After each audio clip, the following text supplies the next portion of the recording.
saksian sore hari ini. Pertama ada Pak Karim,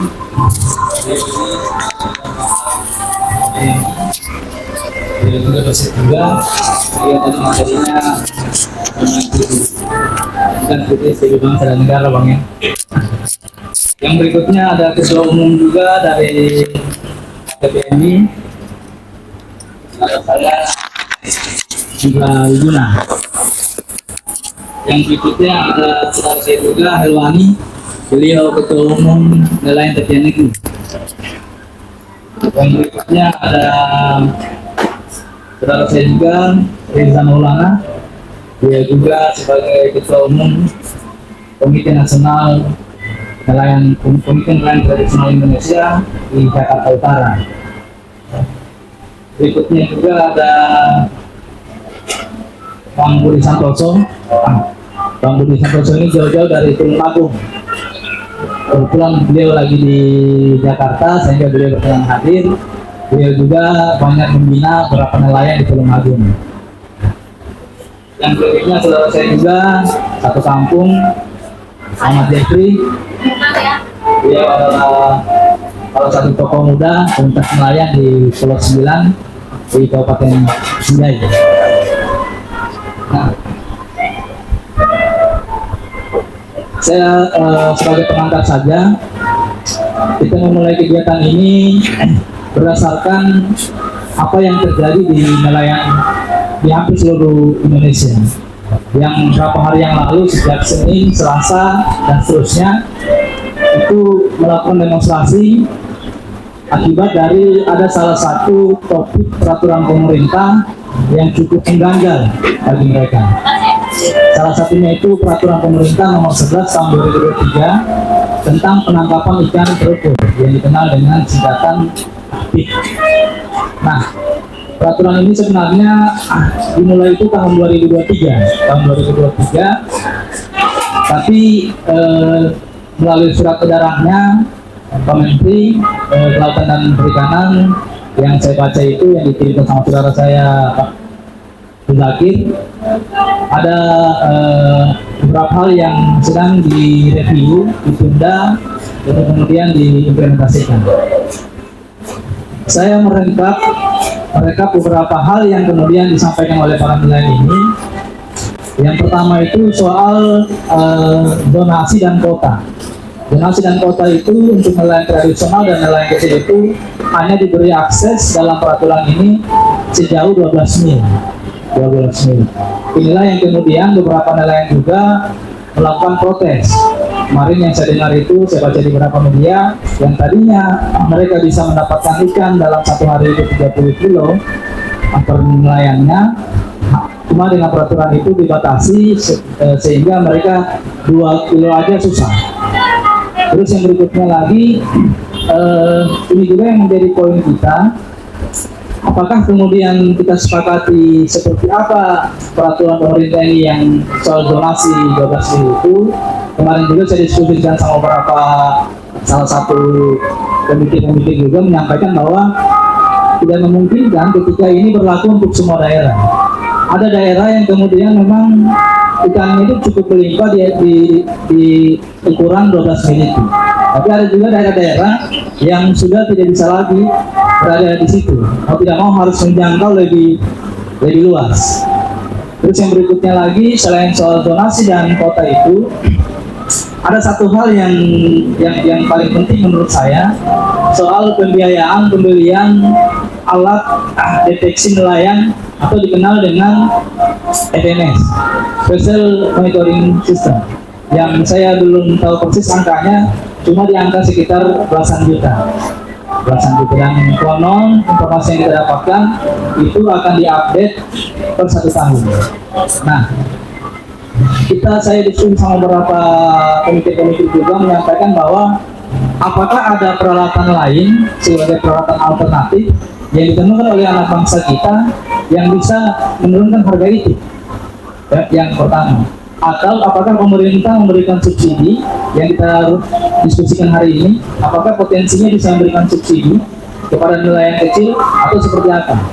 Terus yang berikutnya lagi, apakah ada lembaga negara di sektor perbankan yang bisa memfasilitasi agar misalnya bagaimana skema pembiayaan terhadap FMS ini? Nanti kita diskusikan dan kami berharap bahwa kenapa kami selenggarakan dalam bentuk saresehan bukan diskusi publik, karena kita bersama-sama pikirkan ini nasib nelayan kita ke depan, bagaimana ke depannya, dan kami juga berharap bahwa kita tidak boleh berhenti sampai di sini saja. Tapi minimal ada satu kesepakatan bersama kita dan bentuk kesimpulan atau dalam bentuk diksi narasi apapun, yang itulah kita berikan kepada pemerintah sekarang melalui pembantunya Pak Prabowo, Presiden Prabowo di Kementerian Kelautan dan Perikanan. Karena Pak Prabowo sudah berulang-ulang kali menyampaikan bahwa kebijakan itu tidak boleh menyesarakan rakyat, kebijakan itu tidak boleh menyusahkan rakyat, kebijakan itu tidak boleh memberatkan rakyat. Nah, sekarang kita sambut narasi besar Pak Prabowo ini, bagaimana pelaksanaannya terhadap nelayan. Dan kami juga mengusung tema yaitu penangkapan ikan terupur yang berkeadilan dan memberi kesejahteraan bagi nelayan, agar PIT ini tidak hanya bisa memberi wadah yang lebih luas dari kelas pengusaha besar sama investasi yang lainnya, tapi bagaimana dengan nasib nelayan kita.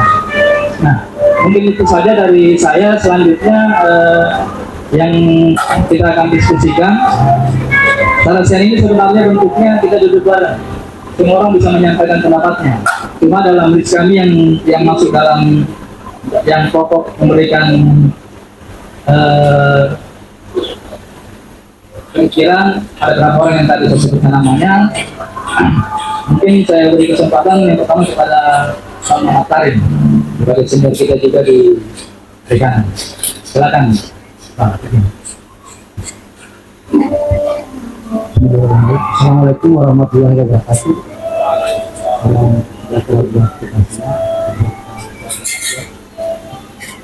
Terima kasih atas kehadiran kalian. Saya kontak sebentar ini 2 hari kita ada diskusi tentang depan. Jadi pertama-tama tentu kita berharap bahwa sumber daya perikanan kita itu dikelola untuk sebesar-besarnya, maka itu kan amanah di Indonesia kita. Tetapi kemudian jangan sampai kita memproduksi suatu kebijakan kelembagaan itu menimbulkan masalah bagi rakyat. Jadi kalau kita baca pemenang hadiah Nobel tahun 2024 itu ekonom dari OJK mengatakan bahwa kenapa di negara kaya dan negara miskin itu berbeda soal pendapatan, karena ternyata di negara-negara yang kaya itu menghadirkan suatu institusi atau lembaga yang sifatnya inklusif, sementara di negara-negara yang miskin itu menghasilkan institusi yang sifatnya eksploitatif, ekstraktif dan jadi artinya aturan yang dihasilkan itu malah menimbulkan masalah bagi masyarakat, malah menimbulkan kesejahteraan. Jadi kadang-kadang di Indonesia ini mudah-mudahan kita berharap Pak Prabowo tidak seperti itu, karena beberapa hal ini saya kira belum beberapa bulan di beliau ini sudah banyak hal yang dia revisi. Terakhir adalah soal ada pemagangan di apa itu ya di Merak dan akan merevisi PSN. Saya kira ini suatu apa namanya, jarang ada pemimpin seperti ini ketika diberikan kritik langsung merespon dengan cepat, itu bagus ya. Itu kan artinya kelembagaan kita yang selama ini diproduksi barangkali selama 10 tahun itu ada yang kalau mengikuti pendapat pemenang Nobel itu ada sifatnya ekstraktif dan eksploitatif sehingga merugikan masyarakat yang sekitar itu. Jadi saya kira Pak Prabowo itu menyadari hal itu ya, memahami hal itu, sehingga beliau banyak hal yang dia meminta supaya paham memperhatikan itu merevisi. Itu catatan yang pertama yang saya kira perlu kita pahami. Dalam konteks itu maka saya melihat bahwa penangkapan dan terpilih kan suatu model kebijakan baru. Kita belum pernah melakukan itu di Indonesia. Sistem kuota itu hanya diperlakukan di negara-negara yang memang sumber daya ikannya tidak sebanyak kita. Jadi begini, kalau kita lihat kita negara tropis seperti Indonesia ini, jenis ikannya itu banyak, hanya stoknya itu tidak sebanyak, tidak melimpah dibanding misalnya di negara subtropis ya, kayak Norwegia, Denmark, kemudian Finlandia gitu, atau negara-negara Islandia sana. Ya jenis ikannya itu nggak banyak Pak, tapi stoknya besar, sehingga dia bisa menerapkan sistem kuota. Kenapa dia bisa melakukan itu? Karena setiap tahun datanya dia lengkap. Dia bisa datang jenis kod, herring, salmon, itu dia bisa datang setiap tahun. Kalau kita kan enggak. Penataan ikan setiap tahun kita itu sistemnya per kelompok jenis ikan. Ini setiap 5 tahun baru ada datanya. Dari 11 wilayah pengelolaan perikanan Republik Indonesia. Nah, jadi bagaimana misalkan ketika nanti izin kuota diberikan kapal-kapal asing misalnya, katakanlah dari Cina gitu, menguasai satu BPP 712 atau 711, 714, 718 di Indonesia Timur sana. Lalu bagaimana kita mau tahu kita bisa perpanjang lagi? Kita kasih 2 tahun. Tahun ketiga, gimana kita mau tahu dia sudah masih ada ikannya di situ? Karena kita pendatang 5 tahun 5 tahun. Nah, kalau di negara-negara yang sudah maju kayak Jepang, Norwegia itu siap aja. Nah, itu kelemahannya kita. Kalau kita per kelompok jenis ikan, kalau kita lihat kepentingan itu, kalau di sana per jenis ikan, Pak. Kalau di negara yang sudah maju. Nah, di dunia ini yang paling bagus menetapkan sistem kuota itu Selandia Baru. Jadi Selandia Baru itu ada 90 jenis ikan, karena dia juga termasuk dari subtropis, ya. Bukan kayak kita. Kenapa dia bagus? Karena ketika dia menetapkan kuota di negara Selandia Baru itu, dia mengajak dulu masyarakat tradisional suku Maori untuk bicara tentang kuota. Diajak itu tokoh-tokoh adatnya. Iya, Pak Berdiri dulu diajak. Jadi perikanan mereka nggak boleh sama sekali dimasuki kapal industri. Jadi diajak, udah dibagikan itu ke mereka, masyarakat lokal itu semua itu. Setelah itu baru industri diajak, sudah selesai. Kemudian mereka tetap kan, karena mereka lah. Tetap mereka ketika masuk kapal industri ke perairan perikanan orang suku Maori ditangkap sama pemerintah karena masuk ke daerah yang sudah ditetapkan. Jadi dibagi dulu sama masyarakat tradisional itu. Nah, kita di Indonesia itu nggak seperti itu. Aturannya dibuat oleh pemerintah pusat, pokoknya daerah ikut gitu. Tadi memang 12 sendiri itu kan mengikuti undang-undang daerah itu nomor 23 tahun 2014 ya. Karena sekarang tidak ada lagi ketentuan kabupaten kota punya pengelolaan wilayah laut Pak. Setelah undang-undang yang lama direvisi ya. Sekarang cuma ketentuan wilayah laut diatur oleh gubernur. Jadi 12 sendiri itu memang mengikuti aturan pemerintahan daerah atau provinsi. Jadi itu masalahnya di Indonesia tentang kuota itu, karena kita belum ada pengalaman. Beda dengan negara seperti Jepang. Nah, kita ikut kuota itu ikut salah satunya misalkan di Indonesia ini ikut yang namanya tapi internasional Pak, PPSB yang lebih guna. Kita cuma dikasih kuota terakhir dari Indonesia dapat sekitar 50% ya. Jadi sekitar setiap tahun dapat 1.500 ton kalau nggak salah dia dapat. Yang paling menguasai itulah Jepang, Selandia Baru dan Australia di dunia ini. Peningkatan apa yang masih dibeli itu yang paling mahal sedunia lah gitu kan. Kalau ukuran 200 kg katanya kalau dijual bisa beli mobil 1 juta itu. Jadi ada yang harganya pernah dilelang di Jepang itu sampai 10 M. Itu kan kurang 1.000. Tapi kalau kita mau jujur Pak, di mana tempat fishing ground-nya atau tempat bertelurnya ikan itu di pantai selatan Jawa. Kenapa Jepang dia menjadi penguasa? Ini cerita sejarahnya Pak. Ketika Jepang masuk menjajah kita tahun 1942, dia masuk kan lewat Jawa sana dari Sukabumi. Dia tidak hanya masuk menjajah kita waktu itu, dia bawa kapal, dia petakan juga laut kita situ. Dia survei juga laut kita. Akhirnya dia ketemukanlah fishing ground-nya ikan tuna sirip biru yang paling mahal sedunia itu. Baru dia klaim.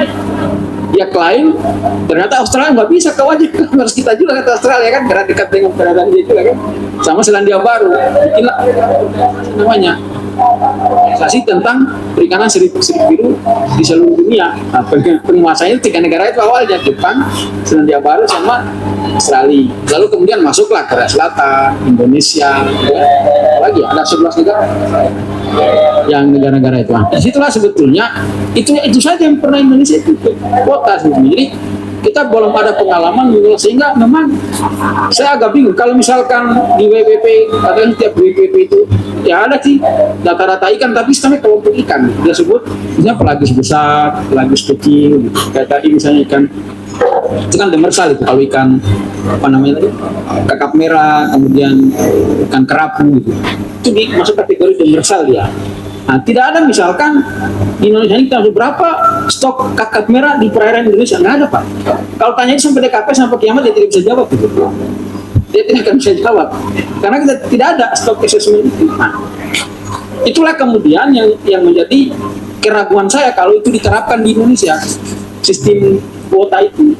Kalau di negara yang sudah maju ya seperti Norwegia, walaupun kemudian menimbulkan koreksi juga di Norwegia itu ya, seperti kasus salmon itu kan bermasalah juga ya, karena mereka menggunakan bottom troll Pak, troll pukat harimau dasar itu, sehingga cepat sekali eksploitasinya. Nah, kalau di kita ini kan alat tangkap ada juga troll kan, pukat troll gitu kan, diikuti selang gitu, namanya Bu Susi itu sampai sekarang masih dipakai karena ada di peraturan Menteri nomor 31 sampai 59 baru tentang jalur-jalur penangkapan, masih ada itu Pak, pukat karis kan. Nah, ya kalau yang beliau ini pakai kan rawai itu kan pancing itu nggak ada masalah. Itu justru yang begitu yang dianggap tidak merusak apa-apa itu, nggak merusak karang, merusak kan pancing aja. Jadi itulah sebetulnya yang kemudian saya bilang ini gimana, apalagi banyak aturan baru sekarang yang membuat nelayan makin susah ya. Saya kira komitmen Prabowo untuk masyarakat kecil kalau itu kita lakukan, Indonesia ini kan sekitar hampir 80% perikanan tangkap itu skala kecil Pak. Jadi industri itu tidak besar sebetulnya. Jadi kenapa saya harus seperti itu? Misalkan kita bicara hilirisasi, kita hilirisasi sudah lama. Sejak zaman Orde Baru sudah ada hilirisasi di Indonesia. Terakhir yang saya teliti itu Rajungan, mau tahu Rajungan kan? Rajungan di Indonesia itu kan produsen terbesar itu Sumatera Utara. Nomor 2-nya itu Lampung. Saya kemarin 2003 penelitian di Lampung. Itu ada 10 perusahaan Pak di Lampung yang mengolah rajungan olahan namanya rajungan olahan pasteurisasi. Itu diekspor ke Amerika Serikat sama Jepang. Jadi banyak Amerika Serikat. Pada saat COVID itu harganya selangit Pak. Jadi orang di sana itu waduh. Nah, persoalannya ini yang jadi masalah Pak di daerah itu. Saya juga bingung gitu. Itu perusahaannya namanya PT Philips Indonesia, itu kan perusahaan Amerika tapi dia buka di Indonesia. Problemnya adalah kenapa daerah tidak mendapatkan manfaat. Daerah dalam arti provinsi Lampung gitu. Saya tanya ke orang dinas, kenapa ini? Kebetulan orang dinasnya itu salah satunya itu kakak kelas saya dulu kuliah. Kenapa Bang saya bilang bisa? Kok ini daerah nomor 2 terbesar di Indonesia produksi rajungan, tapi kok kontribusi terhadap daerah PAD itu nggak ada, nyaris tidak ada. Itu jadi pertanyaan besar Pak. Oh ternyata memang itu setelah kita selidiki, memang ini investasinya investasi bersifat nasional.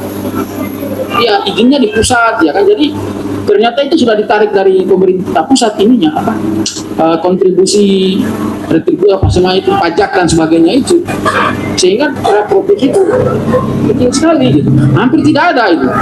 Harusnya kan tentunya daerah itu harus banyak mendapatkan manfaat kan dari pertumbuhan industri. Oke lah, tenaga kerja banyak yang bekerja di sana, termasuk ibu-ibu ya yang merupakan pengupasan seperti itu bagus lah. Tapi yang jadi masalah kok kontribusi terhadap daerah kurang, bukan itu yang jadi masalah. Sehingga nelayan pun itu, terutama kan sistemnya di sana itu ada nelayan kecil, dia tangkap baru dia jual kepada pemumpul disebut apa di sana itu, ada istilahnya itu.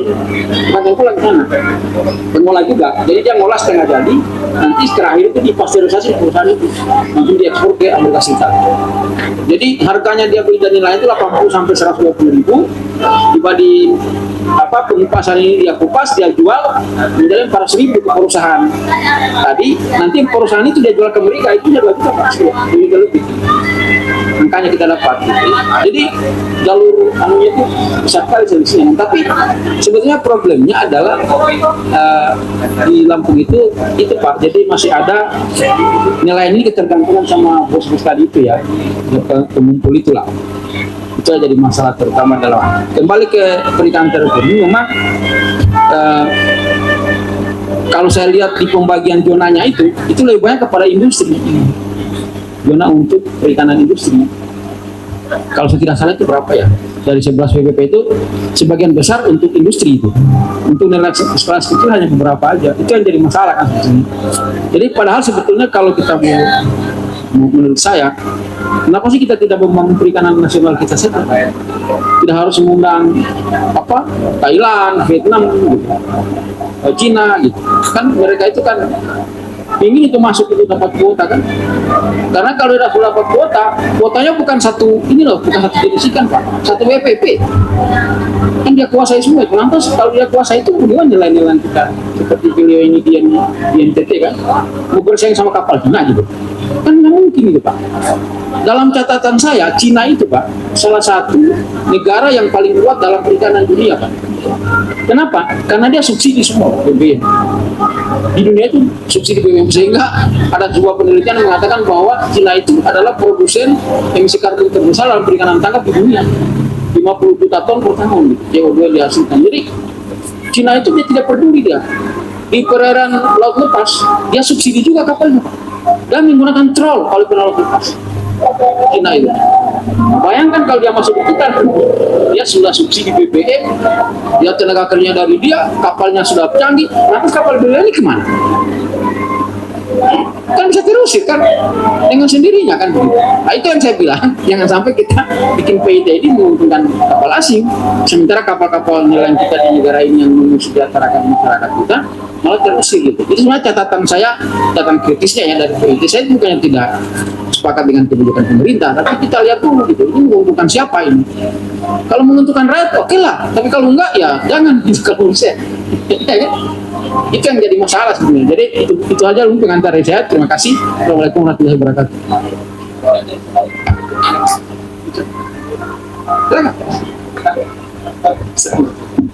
Ya baik. Bismillahirrahmanirrahim. Assalamualaikum warahmatullahi wabarakatuh. Terima kasih. Perkenalkan, nama saya Halwani dari Nelayan Tepian Negeri. Jadi hari ini mungkin kita juga bagian yang terdampak dari regulasi-regulasi yang dikeluarkan oleh pemerintah hari ini, khususnya di bab perikanan.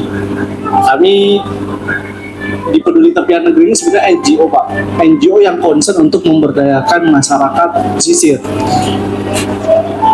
Salah satunya adalah memberdayakan nelayan-nelayan, walaupun kami di lembaga terpisah, ada perusahaan khusus yang pure bisnisnya di perusahaan Berkah Karya Bahari yang berlokasi di daerah Kupang NTT. Jadi base camp kami di Pelabuhan Perikanan Tenau di Kupang sana di NTT. Jadi kita ada 103 kru atau 103 ABK dari 9 kapal Pak. Nah hari ini yang kami lihat adalah, ini mungkin kita diskusi apa yang kami rasakan. Kalau beliau mungkin dari perspektif akademisi dan dari sisi helikopter view globalnya seperti apa. Kalau dari kami langsung, yang hari ini mungkin terdampak yang disampaikan oleh Pak Makbul tadi, yaitu adanya VMS ini. Kalau di Kupang sendiri, ini kan baru sosialisasi di akhir tahun hingga awal tahun ini. Keputusannya itu karena di 2 bulan di Januari dan Februari ini kami free untuk melaut karena angin barat ya. Jadi angin barat kan kita tidak beroperasi Januari dan Februari. Nah sehingga mulai Maret itu mau nggak mau kami harus pasang VMS ini dengan harga range-nya itu sekitar 15 juta hingga 20 juta. Nah itu udah sosialisasi. DPR RI yang mungkin kemarin tim kami yang ada di Kupang sana menyampaikan bahwa kalau ini diberlakukan maka kita tidak bisa operasi lagi di Kupang karena jarak kami Pak untuk beroperasi dari Pelabuhan Perikanan Tenau menuju lokasi itu sekitar 2 hari perjalanan kapal. Karena udah dekat-dekat Timur Leste, udah hampir masuk ke perbatasan Australia. Nah, kalau ini berlaku di teritori domestik saja kita bermasalah. Karena kalau misalkan berlaku nih regulasi ini, kita mau masuk ke Maluku, itu kita harus berlokasi di Pelabuhan Maluku. Jadi kita dilema sebetulnya ini menguntungkan siapa, pertanyaan kita. Kalau nelayan kita ya sebetulnya dengan deteksi dari VMS ini nggak ada dampak positifnya buat kita. Justru kita secara ini kan yang kena sekarang nelayan GT 30 ke bawah Pak, sampai mungkin 7 GT mungkin ya. Nah ini yang kami rasakan, tidak semua nelayan atau pemilik kapal memiliki uang 15 juta. Misalkan kalau kami kalkulasi 9 kapal ini kita langsung install di waktu yang bersamaan, itu kita ya cost untuk ke situ ya mungkin untuk modal melautnya mulai tersisihkan ke situ. Nah makanya kemarin kita ya untung ada forum ini juga yang menjadi corong kita nih. Mudah-mudahan ada yang disampaikan beliau tadi, pemerintah nggak melulu saklek dengan ketika kebijakan itu disahkan maka akan direalisasikan. Tapi ada review jikalau ini merugikan masyarakat maka ini akan ditinjau kembali. Mudah-mudahan seperti yang terjadi di Banten hari ini, ya kita berharap seperti itu, ada peninjauan kembali lah setidaknya ini pada bab VMS ini. Nah kemudian kendala kami juga Pak yang mungkin sama-sama dirasakan oleh nelayan Nusantara, yaitu berkaitan dengan karena kita udah sistem gaji Pak dengan nelayan. Kenapa sistem gaji yang kami lakukan? Karena memang nelayan ini kan kita punya tagline 1 juta nelayan berdaulat di tagline kita itu. Kalau kita ngelihat sekarang nih situasinya, justru perikanan yang kalau industri gampang sekali mereka pembiayaan Pak. Sementara kita nih yang menengah ke bawah, ke perbankan, syarat-syaratnya kapal tidak bisa dijadikan agunan Pak. Betul. Seandainya bisa, mungkin hitung-hitungan kapal kan udah masuk tuh kalau kita mau mengajukan. Betul. Aset kapal kita kalau kita sounding kemarin ke salah satu perbankan itu udah melampaui dari yang kita ingin melakukan pembiayaan. Betul. Nah masalahnya ini aset yang kalau yang bergerak di lautan itu riskan kata mereka. Nah itu tuh mungkin terus lantas LPM UKP yang ada di Kementerian Kelautan hari ini seperti apa perannya? Kami mencoba juga Pak. Saya mengajukan ke LPM UKP NTT karena wilayah usaha kami di sana. Terus LPM UKP di Banyuwangi, Jawa Timur karena base camp kantor kami ada di sana. Dua-duanya nolak Pak. Laporan keuangan kami itu udah basis auditing, maksudnya udah standar auditor. Terus dari sisi agunan kita ada agunan. Kalau misalkan kapal plus aset darat kita udah ada. Tapi ribetnya sistem katanya kan itu sebagai wasilah untuk kemudahan nelayan, khususnya yang nelayan yang menengah ke bawah lah. Nah, kalau kita aset-aset 20 miliar bisa tuh, tapi ngajuin 5 miliar susahnya minta ampun. Nah, itu yang menjadi kendala kami. Di luar mungkin yang dari sisi aset penangkapan ikan seperti solar, Pak. Solar di Kupang sendiri itu kami butuh waktu antrian sekitar 12 hari Pak. Misalkan nyampe hari ini untuk dapat solar itu kurang lebih 2 minggu baru dapat lagi. Nah ini kan tidak terdistribusinya BBM secara merata nih di Indonesia sendiri. Lantas kalau seperti ini seperti apa gitu langkah-langkah yang mungkin bisa kita rekomendasikan. Kemudian yang unik lagi, mungkin saya nggak tahu di daerah-daerah teman-teman yang lain, di Kupang sendiri ada pungutan yang saya nggak tahu apakah ini perda dari provinsi atau memang berlaku secara nasional. Pungutannya itu sekitar 3%. Nah, di luar yang 3% itu ada pungutan-pungutan yang nggak tahu ini apakah oknum DKP-nya yang cari-cari celah untuk itu. Tapi yang berlaku akumulasi potongan yang terbaru di Kupang itu dia minta dari bruto Pak. Misalkan kita dapat 15 ton nih, belum ditimbang 15 ton belum dibayar, dia udah minta nih senilai itu. Jadi kan kita belum ngeluarin kos-kos yang lainnya. Boleh jadi kita buntung, bukan untung, tapi kita harus ngeluarin itu 3% itu.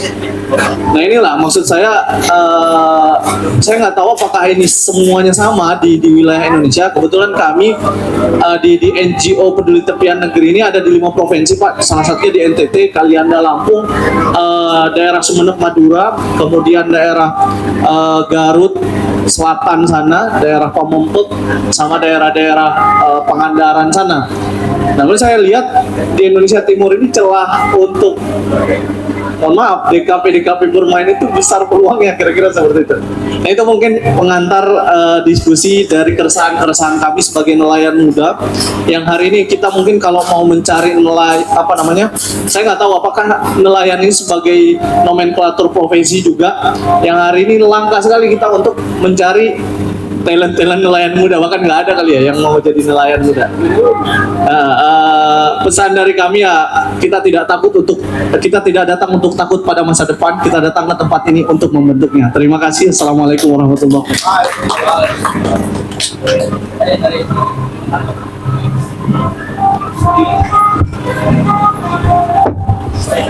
Bismillahirrahmanirrahim. Assalamualaikum warahmatullahi wabarakatuh. Terima kasih teman-teman semua. Perkenalkan, nama saya Budi Santoso dari Tulungagung, komunitas nelayan di wilayah selatan Jawa Timur, Pak. Khususnya kami beroperasi wilayah Teluk Popoh dan Pigi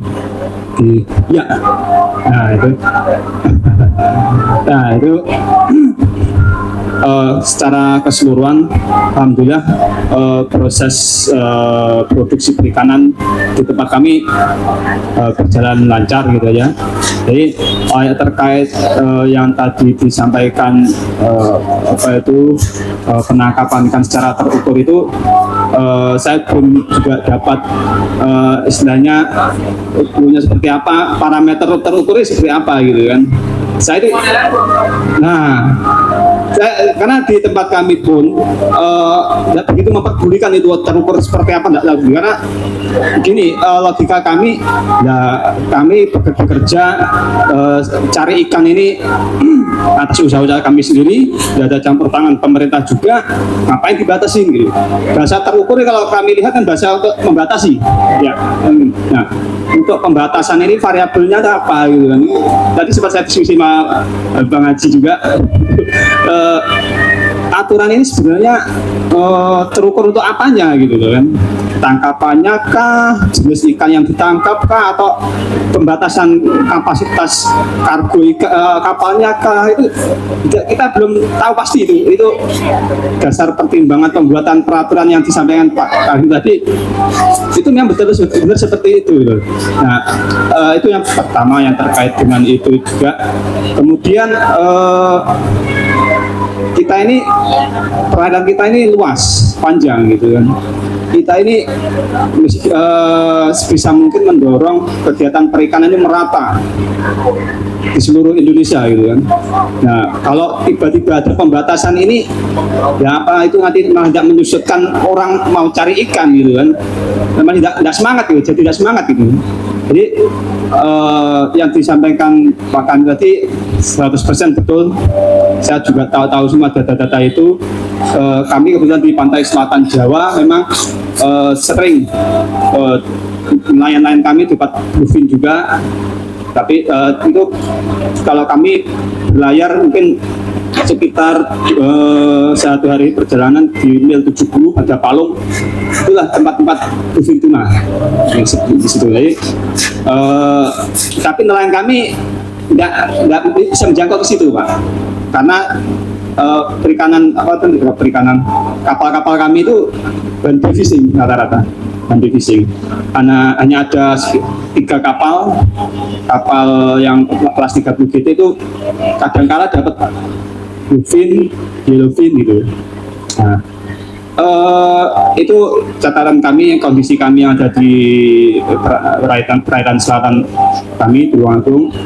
Terus kemudian terkait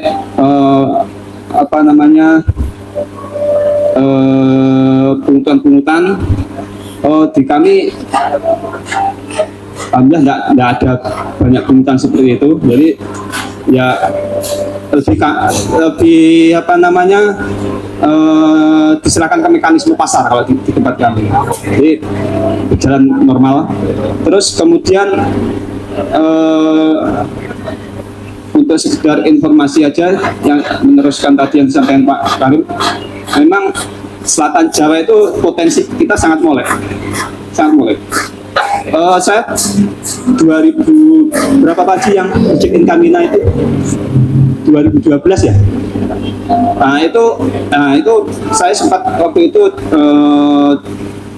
di Galangan Banyuwangi bikin kapal yang itu, pernah dapat apa itu namanya penawaran pembuatan kapal ikan sejumlah 120 unit itu dari Filipina Pak Karya. Itu sempat kami diskusikan dengan pusat, akhirnya kami tolak karena berpotensi itu akan menguras sumber daya kita, karena apa namanya kapal sejumlah itu kelasnya sekitar 80 GT itu ironis sekali gitu. Maksudnya kalau perairan kita itu khususnya perikanan itu habis dimakan kita sendiri dan anak cucu kita tidak apa-apa gitu. Kalau itu habisnya habis dimakan orang lain gitu kan, yang jadi masalah kan itu nanti. Makanya bukannya apa namanya itu mengkerjakan peraturan yang dibikin pemerintah kita berprasangka baik aja, itu tujuannya untuk bagus lah. Cuma hendaknya itu dipertimbangkan masa-masa gitu kan, jangan sampai kita membuat peraturan malah itu mengkang kita sendiri. Udah pemerintah tidak begitu apa itu namanya ambil bagian untuk proses penangkapan ikan nelayan, malah kita bikinkan aturan yang istilahnya tidak mendorong nelayan untuk ini apa namanya lebih giat cari ikan gitu kan, supaya lebih semangat gitu. Jadi jangan sampai juga kita anak-anak muda kita itu melihat orang tua penghasilan dari nelayan tidak seberapa ini jadi tidak care gitu kan, tidak semangat. Kita lihat aja lah adik-adik kita di bawah kita itu, ada nggak itu yang punya niatan pengen jadi nelayan? Nggak ada, hampir tidak ada. Saya itu ngurusin kapal ikan bertahun-tahun ini, saya sedikit maaf tertawakan sama teman-teman saya. Kamu ini sekolah sarjana cuma jadi engineer kapal ikan gitu. Jadi seperti apa ya? Tidak ada kebanggaan kita mengurusi tentang ikan-ikan ini gitu. Jadi mungkin yang bisa disampaikan ke pemangku kepentingan yang punya kewenangan bikin peraturan-peraturan, mungkin poin utama yang perlu di apa namanya jadikan pertimbangan utama itu bagaimana ini nelayan ini bisa lebih giat cari ikan, intinya itu kan, punya penghasilan besar dan anak cucunya bisa lihat gitu. Oh, bapak saya, kakek saya kaya raya cari ikan, jadi termotivasi gitu. Adik-adik kita yang apa itu namanya belajar di perikanan terutama, kapal itu tidak sebanyak di jurusan lain, itu bisa jadi barometer ukur kita gitu. Jadi saya arahnya lebih ke situ aja, dan yang bisa saya sampaikan mungkin untuk kebijakan lebih lanjut, mungkin apa yang tadi disampaikan Pak Karim udah banyak jelas dan itu memang nyata di lapangan seperti itu Pak Mahfud. Dari saya itu dulu aja sebagai pembuka. Oke ya, saya tadi mau nyinggung itu terkait keberadaan VMS. VMS itu untuk memonitoring posisi kapal. Itu pun saya juga belum tahu juga, monitoring VMS itu hanya untuk ngecek keberadaan kapal aja atau juga sekalian memonitor jumlah tangkapan. Itu saya juga masih pertanyaan ini untuk keberadaan VMS sendiri seperti itu. Jadi taruhlah misalnya itu nanti itu untuk memonitor kuota dari tangkapan nelayan, tujuannya apa juga? Tujuannya apa juga? Terus memberatkan enggak? Kalau memberatkan ngapain juga diadakan itu? Jadi itu aja yang dari saya, karena kebetulan di wilayah kami sudah tidak ada yang pakai VMS. Dulu 2012 yang Inkamina di tempat kami ada 2 kapal pakai VMS juga, kapal hiper, tapi sudah nggak tahu itu kemana bekasnya itu. Sudah tidak ada bekasnya itu. Jadi gampangnya los-losan udah gitu. Jadi udah tidak pakai VMS lagi, dan nelayan melaut, laporan ke pihak pelabuhan, dapat sekian udah selesai. Jadi seperti itu. Kondisi real di tempat kami. Ya. Tidak ada. Sebagian GPS ada, GPS eco sounder, fish finder ada. Standar gitu.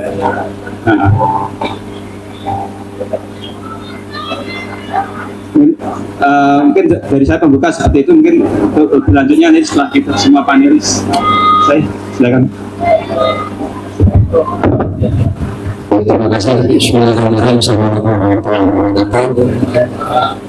Selamat sore, selamat sejahtera bagi kita semua.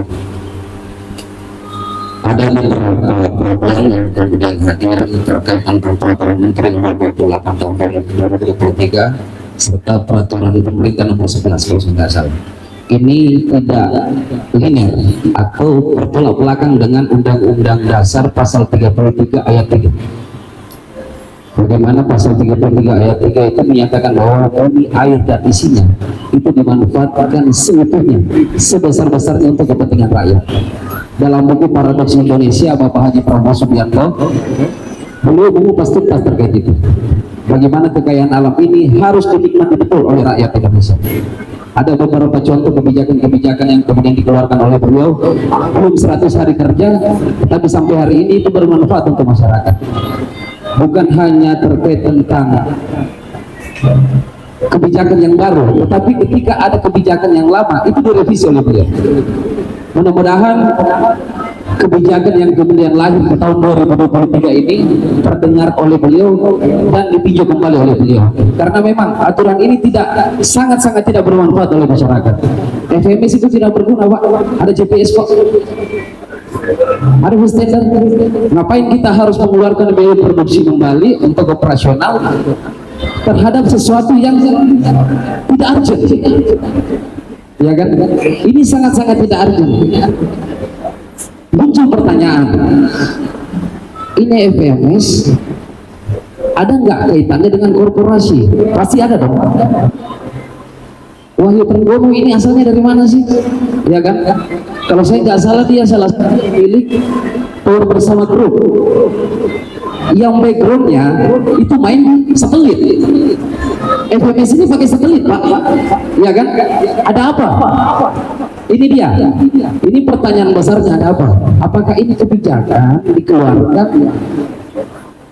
hanya untuk memperkaya orang, diri sendiri gitu?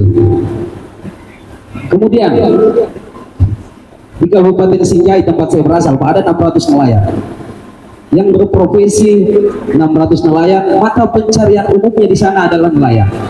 Mereka tersebar di daerah Sendang Biru, Maluku, Ambon, Kalimantan Utara. Kalau di Kalimantan Timur, kalau diberlakukan sistem zonasi, dapur mereka nggak kepul, Pak.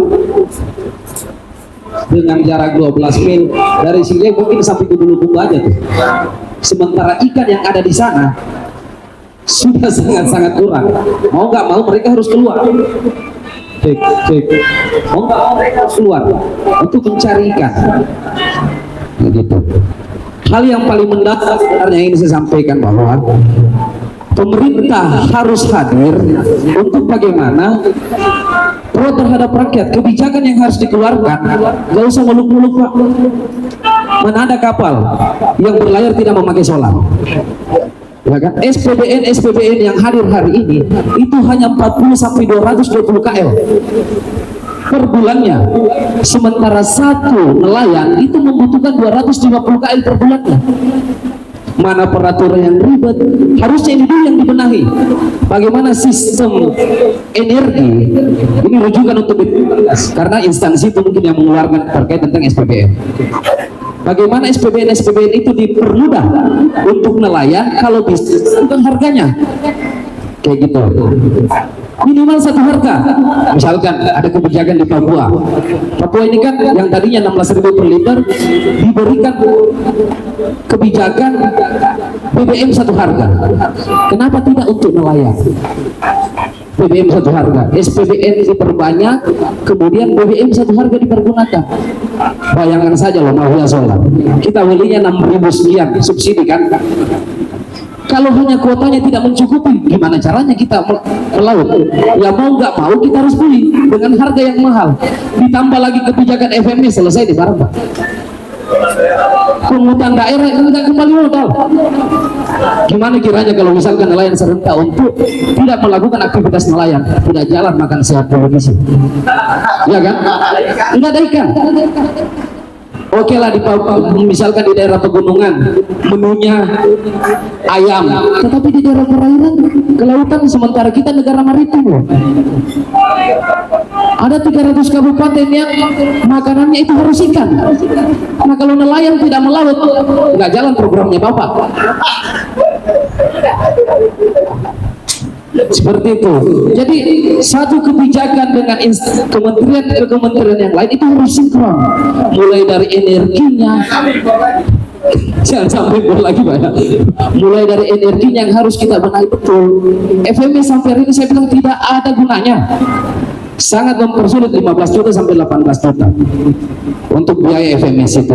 Sementara ini bukan hal yang urgent. Seandainya dengan hadirnya FMS kemudian tangkapan ikan nelayan itu meningkat, oke, gak ada masalah dong.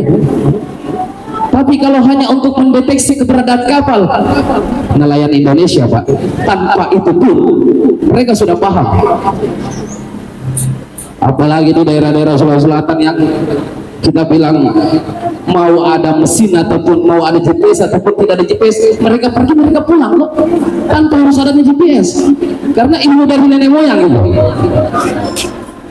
Kalau bisa aturan ini kalau memungkinkan ini rujukan ya dari teman-teman nelayan di sini, tolong kalau bisa direvisi atau tidak diberlakukan sama sekali. Mungkin itu demikian, mungkin sedikit mengantar, selebihnya kita diskusi lepas. Billahi taufiq wal hidayah. Assalamualaikum warahmatullahi wabarakatuh.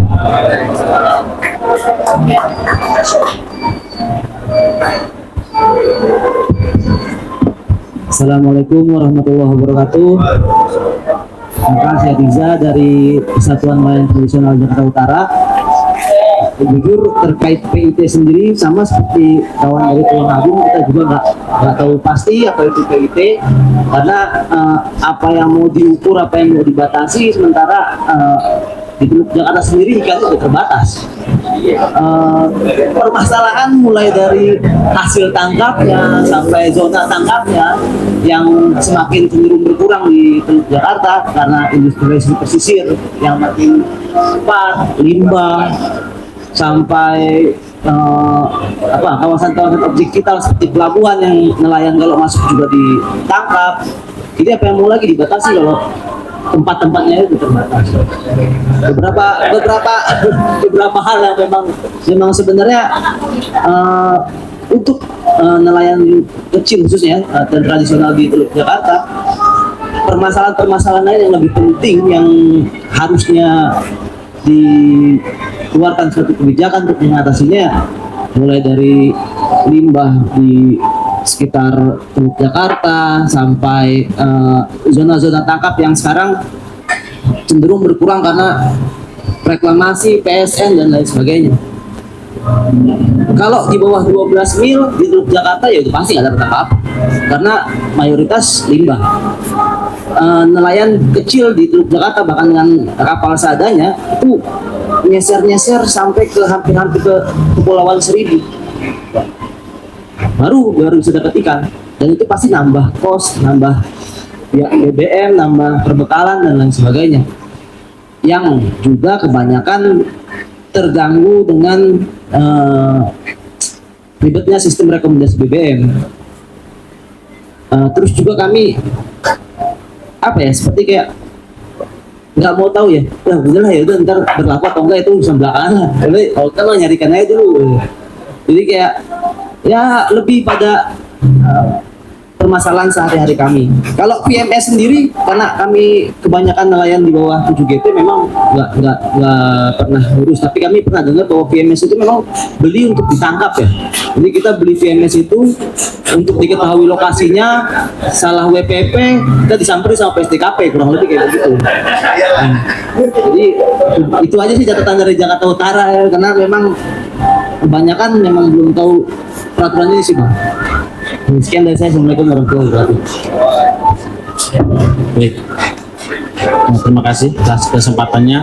Kami mengapresiasi rekan-rekan Bang Makbul. Biasanya kalau relawan selesai pilpres selesai Bang.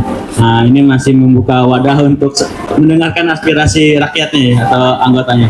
Baik, abang-abang sekalian, kami sampaikan bahwa tadi pagi ya kami membaca tentang indeks kesehatan laut ya, OHI ya. Itu dimana indeks kesehatan laut dunia itu sedang turun dari rata-rata global itu 73%. Nah sekarang hanya 69%. Indonesia sendiri dari 69% nilainya menjadi 61%. Dari urutan 152 dari 220 negara, sekarang berada di urutan 189 dari 220 negara. Itu indeks kesehatan laut kita ya. Di situ ada 11 indikator. Salah satu indikator yang kami perhatikan itu tentang bagaimana laut menjadi sumber daya pangan. Nilainya 25%. Mengapa angkanya kecil?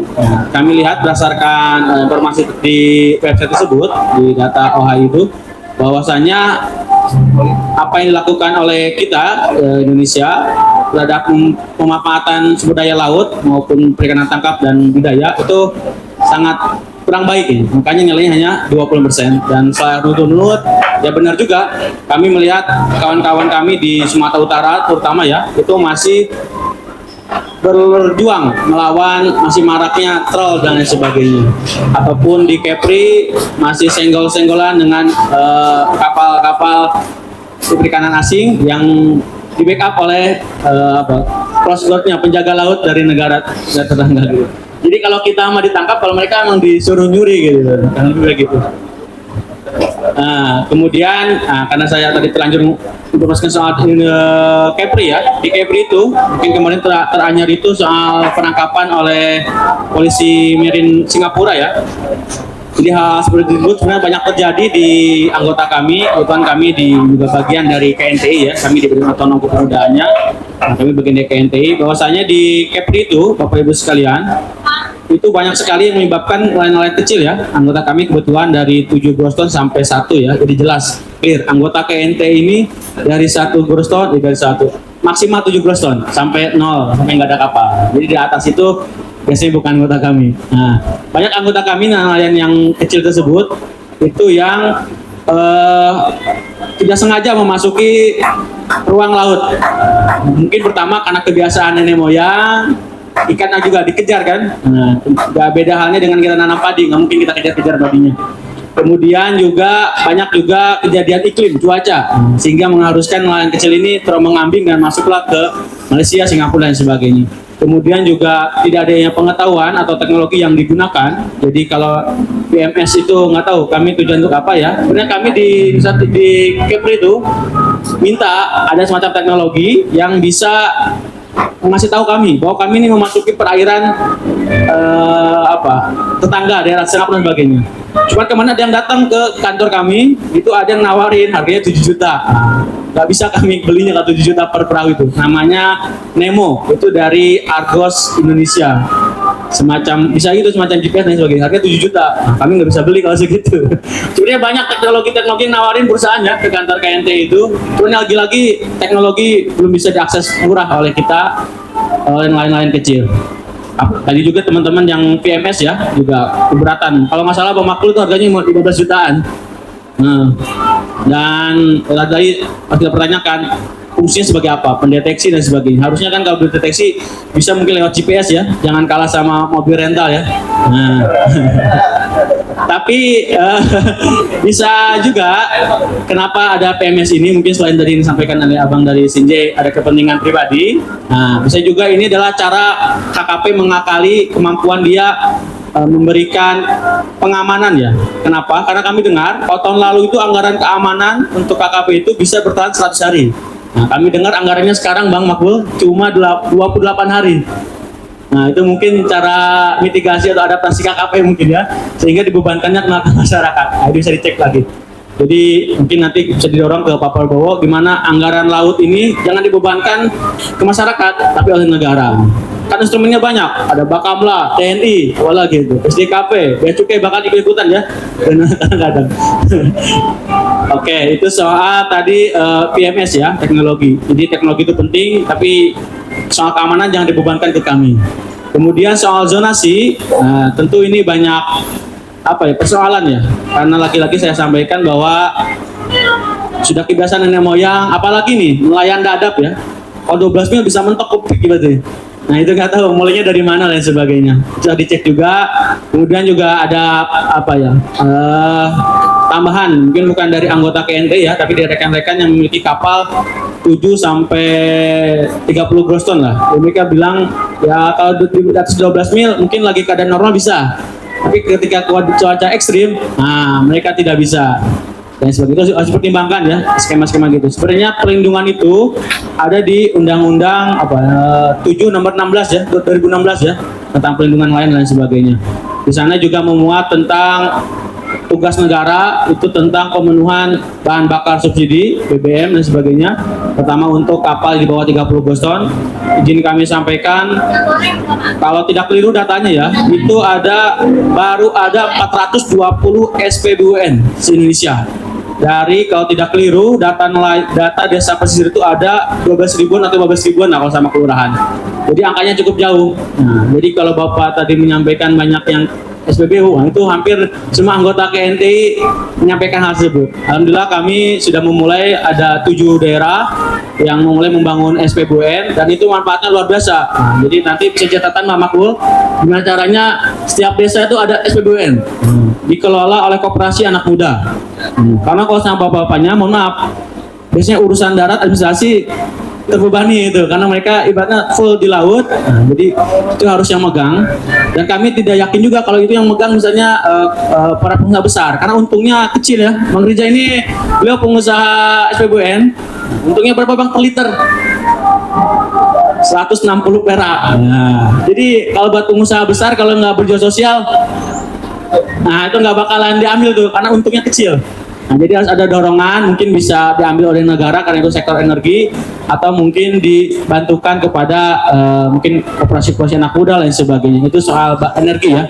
Ini bisa jadi rujukan. Bang Rija itu di kata tadi Cilincing sudah besar, tapi itu saya yakin nggak tahu balik modalnya berapa tahun sebagainya. Kemudian soal kuota ya, nah, kalau kami nelayan kecil tentu sudah menerapkan kuotanya Bang Karim, karena kalau kapal penuh ya pulang. tidak dan jarang juga misalnya bulan ini kapal penuh, bulan depan beli kapal lagi, itu kecil itu kemungkinan tuh nelayan yang seperti itu.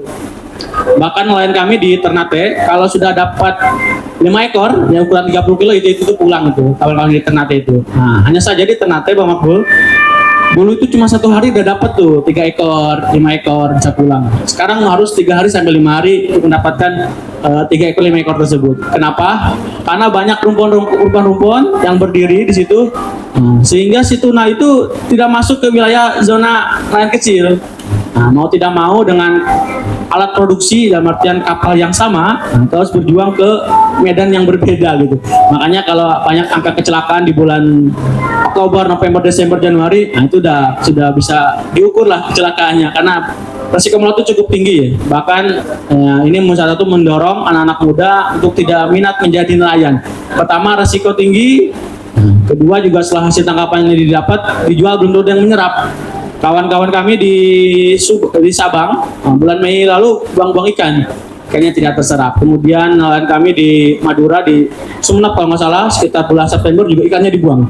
Nah, jadi PR utamanya tentang logistik. Nah, kami juga pernah sampaikan saya ke Mang Makbul, kawan-kawan kami di Morotai, nelayan lagi panen-panennya ikan tuna, ikannya nggak bisa diserap sama pengusaha karena kapal yang bisa ngambil jadi pengantar dari Morotai ke Surabaya berkurang dari dua tinggal satu, akhirnya berkompetisi dengan kebutuhan kapal peti kemas lain untuk komunitas lain sebagainya.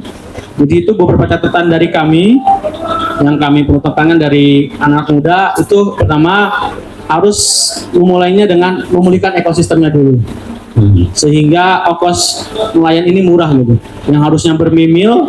Jadi kalau di Kepri ini nelayan yang ukuran 3 GT itu bisa juga menempuh 25 mil. Begitu juga yang di Ternate, Maluku sebagainya bisa menempuh sampai 30 mil. Nanti mungkin kondisinya di Ternate, Maluku Utara akan berkompetisi dengan kapal-kapal besar, termasuk yang asing gitu. Nggak tahu gimana ceritanya itu. Mungkin tertabrak ombak dan sebagainya. Nah, itu seperti itu. Keselamatannya gimana sebagainya. Terus untuk pembiayaan tadi juga disinggung oleh Mas dari itu benar Bang Bu. Kayaknya kur juga belum terserap maksimal itu. Saya pernah dengar pas kecil itu bisa buat anggunan ya. Nah, tapi nggak tahu implementasinya seperti apa itu. Pas kecil saja anggunan ke bank ya. Nah, ada juga pernah dengar katanya kapal itu nggak bisa jadi anggunan, tapi bisa jadi tambahan gitu. Anggunan tetap rumahnya. Demikian sementara, mudah-mudahan bisa diskusi dari pertemuan hari ini bisa ada agenda memulihkan ekosistem laut, memperbaiki kesejahteraan, pendidikan, dan logistik sehingga anak-anak muda bisa tertarik berkegiatan atau berusaha di sektor kelautan perikanan. Karena ini juga lapangannya mandiri ya. Kalau hutan harus dibabat buat membuka lahan, kalau ini udah jelas lahannya seberapa. Tinggal dikelola bersama. Nah, bahkan Dewan Penasihat kami di KPMPI, Pak Didi Aduri, menyarankan bagaimana mendorong adanya pengelolaan berbasis komunitas. Demikian, terima kasih. Wassalamualaikum warahmatullahi wabarakatuh.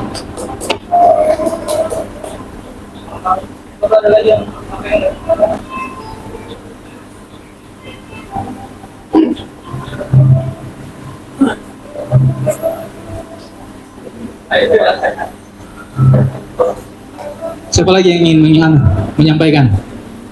Pak Zakir kayaknya. Sudah. Assalamualaikum warahmatullahi wabarakatuh. Saya Anugrah dari Maritim News. Kebetulan saya mau nanggapin yang tadi masalah pembiayaan ya. Saya 5 tahun itu di perusahaan pembiayaan. Selama saya jadi analis di sana itu 5 tahun. Memang saya waktu itu pegangnya motor ya. Saya nggak ada megang untuk yang lease atau pembiayaan untuk yang saya consumer finance waktu itu. Tapi dari banyak akun yang masuk ke saya, banyak pembiayaan motor, itu salah satu yang terbaik menurut saya itu secara karakter dulu ya. Karakter itu kan nomor 1. Jadi kita di pembiayaan itu ada 5 karakter, ada 5 prinsip, 6 atau 5 lah. Nah, yang paling vital itu adalah yang pertama, karakter. Nelayan itu banyak konsumen saya itu di Jakarta Utara, di Bantenan, di daerah mana dekat-dekat pelabuhan sana, itu karakternya sangat baik. Selain tukang sayur, selainnya tukang dagang itu tukang dagang kayak misalkan tukang pecel lele, itu karakternya sangat baik, sangat tertib. Makanya saya agak heran kenapa perbankan itu kok sampai nggak mau gitu, agak dipersulit ya. Mungkin ini masalahnya satu, mungkin di kolateralnya. Itu dari 5 prinsip salah satu ada kolateral, yaitu terkait sama agunan itu. Kenapa kapal itu tidak bisa diagunkan? Sementara motor yang beresiko tinggi, karena motor itu kan sangat mudah dibawa kabur ya. Dibawa kabur, dipretelin, entah diapain, dihilangkan nanti nomor rangka, nomor mesinnya, itu selesai. Saya belum pernah dengar gitu, nggak tahu apa karena saya nggak terlalu dekat ya sama dunia laut ya. Itu saya belum pernah dengar. Wah, dekat ya? Saya tahu diri Pak. Itu saya belum pernah dengar ada orang ngeralin kapal, perahu nelayan ya, maksud saya mungkin tidak banyak ya, tidak seperti motor yang ya boleh dilihat lah perusahaan pembiayaan nggak ada sekarang. Dalam 10 tahun terakhir mereka berapa kali ganti pemilik. Kayak tempat saya kerja dulu mungkin dalam 10 tahun terakhir mungkin sudah 5 kali. Sudah 5 kali ganti pemilik gitu. Dan itu rata-rata saya punya laporannya waktu itu rata-rata mereka minus sebenarnya. Nah ini sebenarnya peluang kalau mau ngajuin entah apa yang bisa diajukan, karena dari segi karakter nelayan itu sangat baik, nelayan tradisional ya menurut saya di kayak mereka kredit motor mereka sangat tertib. Hampir jarang yang lewat jatuh tempo, bahkan misalkan jatuh tempo mereka tanggal 25, tanggal 10 mereka udah bayar, rata-rata begitu. kayak gitu ya. Walaupun daerahnya itu kadang-kadang misalkan gini, kita ada pengalaman banyak daerah di Jakarta Utara itu banyak daerah merah ya, daerah yang menakutkan lah untuk pemberi kredit gitu, karena banyak pemain di sana. Tapi kalau itu nelayan, Polairut atau yang banyak melaut, kita setidaknya 70% sudah kita pegang. Seperti itu. Itu kira-kira saya nyampe itu aja pengalaman saya sih. Terima kasih ya. Ya, terima kasih semua masukannya. Saya coba mengerucutkan ini barang. Ada 3 poin yang kemudian dibahas oleh abang-abang dan kawan-kawan semua. Yang pertama itu soal zonasi dan kota. Yang kedua itu soal FMS. Dan yang ketiga itu soal BBM.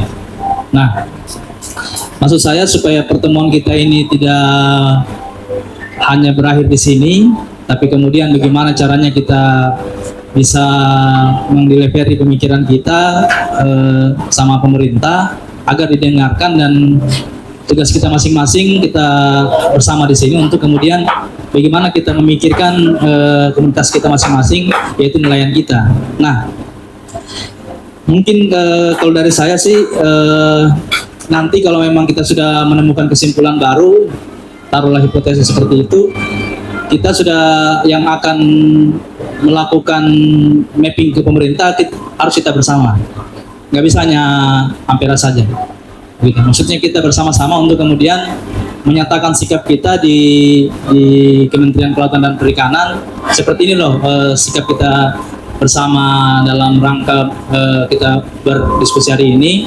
Dan berikutnya bagaimana juga yang kita narasikan ini, yang kita kritik hari ini itu masuk di mejanya Pak Presiden.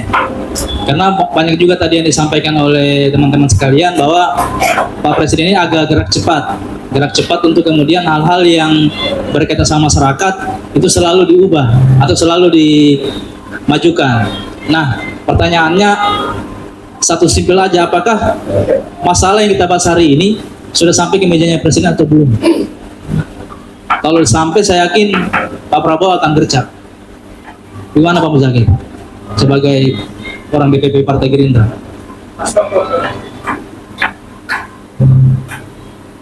Nah, mungkin kita putar lagi diskusinya. Kita sama-sama menyatakan apa ide-idenya sih soal zonasi ini. Kalau ditunda, bagaimana narasinya? Kalau misalnya ataukah perlu dihapus saja atau perlu direvisikan seperti yang abang tadi sampaikan itu soal persiapan revisi undang-undang otonomi daerah bang ya, yang soal 12 mil itu. Terus yang berikutnya lagi soal FMS ini, kalau memang dianggap kita tidak lagi terlalu bermanfaat bagi nelayan dan memberatkan nelayan, kira-kira bagaimana sikap kita? Apakah kita batalkan, apakah kita minta koreksi, apakah kita minta ada teknologi karya anak bangsa yang lebih murah, atau ada juga sistem pembiayaan yang bisa dijangkau oleh nelayan. Yang berikutnya soal BBM ini, sudah berat juga tuh. Kalau misalnya orang memberikan pengajuan 2 minggu baru bisa dapat itu. Pertanyaan kemudian, apakah sudah ditahu oleh Pak Menteri SDM atau belum? Pak Bahlil. Dan Pak Bahlil saya yakin juga dia punya kesan juga bagaimana bersama masyarakat juga. Cuma apakah ini sudah terdelivery ke Pak Bahlil atau gimana? Itu sebenarnya menjadi tugas kita. Seperti yang saudara saya tadi Hendra bilang, tugas kita memang bukan hanya memenangkan Pak Prabowo. Tugas kita juga harus bagaimana mengawal ini, jangan sampai kita sudah menangkan dengan ide besarnya Pak Prabowo, tapi menterinya kurang satu frekuensi dengan Pak Prabowo. Begitu maksud saya. Mungkin kita pengen dengar bagaimana 3 hal itu soal zonasi, FMS dan BBM. Kira-kira apa solusi kita bersama? Iya. Dari 3 poin yang kita diskusikan, kita tahun 2020 tidak itu adalah pasar. Tidak ada orang besar, walaupun sekalipun PKP ya, yang ngurus-ngurus itu tidak ada jembatan. Karena kan mereka bisa online gitu lah. Nah itu jadi saya banyak bermain di situ. Nah itu maksudnya mekanisme diurus ke sana. Tapi nggak semua nelayan ini bisa pakai skuter. Administrasi ya? Atau apa? Nah, nelayan bulan itu sekarang oleh kalau kemarin tahun 2024 itu masih bisa didevelopment. Jadi mereka ketemu langsung menyampaikan kalau belum bayar gitu. Nah sekarang mereka online. Tapi kan yang namanya teknologi kan tidak bisa dipukul mundur. Iya, nggak bisa orang yang Iya. kalau ada samping ada di sini ada samping awensi itu iya. Nah kalau yang dulu kita terus banyak masalahnya lainnya. Iya. Kita coba putar sekali lagi ya. Kita diskusi soal yang tambah satu tadi soal pengurusan perizinan ya. Iya, sama. Baru-baru itu ya. Kembali lagi kita mulai sama Pak dosen. Izin.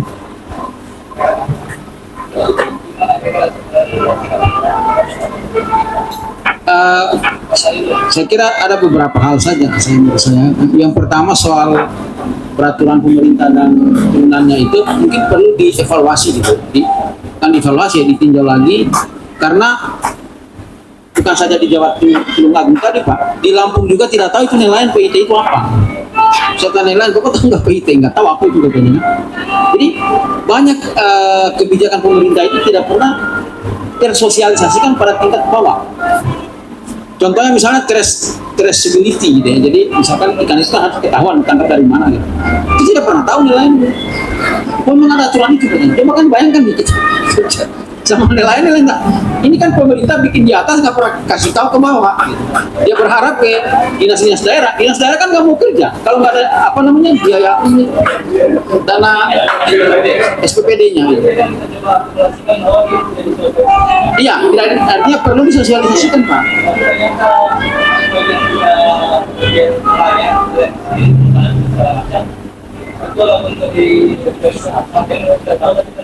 Tidak pernah menyampaikan ke bawah. Iya.